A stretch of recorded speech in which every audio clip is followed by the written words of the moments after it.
says Crown Royal right here. These are alcohol bottles that I smashed and put on here. This was made after the girlfriend of Philando Castile, I believe. Oh, okay. She went on TV and she was talking to us about how she just saw her husband get shot in a car with her daughter. And you have to think about all the women who have to raise their children and go against all odds, how that might leave them broken, like this piece is trying to show. Excellent. And this one is the aggravation, the intuition, and the aggravation, intuition of the mestizo.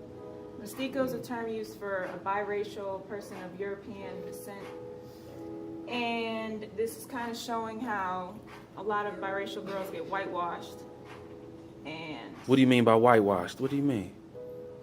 meaning they're not black enough to be black and they're not white enough to be white. Because we have this Eurocentric way of thinking of beauty as well.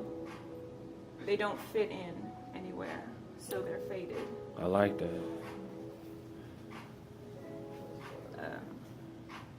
This one is my flower girl. This one's just intended to be fun. It's supposed to show how regardless of everything women in general go through, there's always a stronger outcome. And it just makes you kind of feel happy.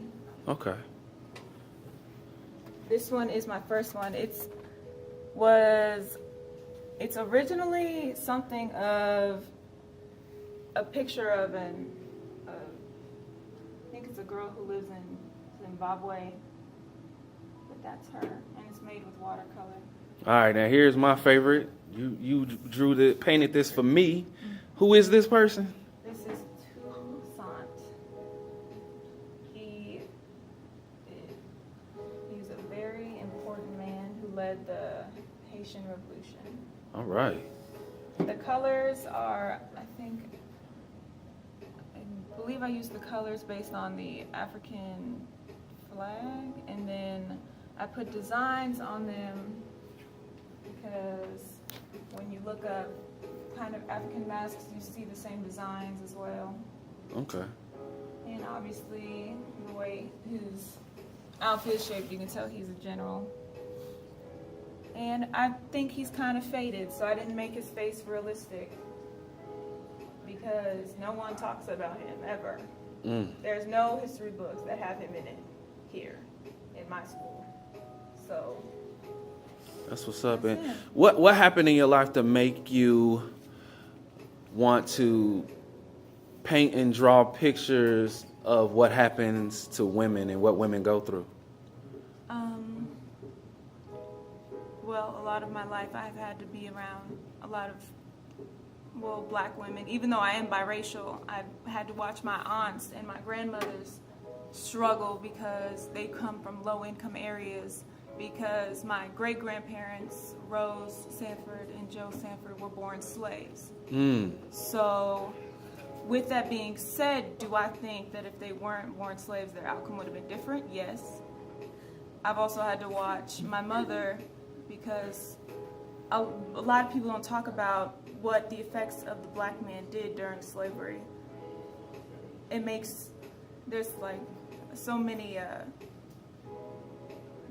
research on it, how it makes them kind of angry and makes them feel kind of powerless. And what that does to the woman is you kind of got to take that from your man. It oppresses the woman, and no one ever looks at that, what it does to her. And so she can't fully be just a woman. She can't be equal to a man. That's the problem. And that's what all these are supposed to say. Their way of saying why, because if you go into any art museum, there's not a big variety of African art. African American art is like 10% of anything. Well, African Americans are 10% of the population. So that kind of makes sense, but still, even in art history, if you take an art history class, you're learning about European art. You're not learning about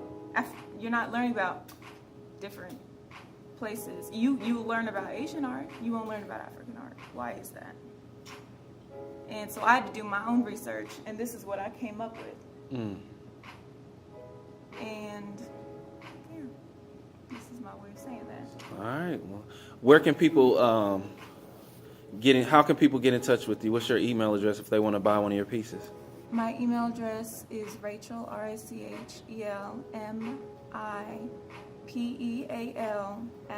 @gmail.com. One more time, the email. RACHELMIPEAL @gmail.com. All right. Thank you. Thank you.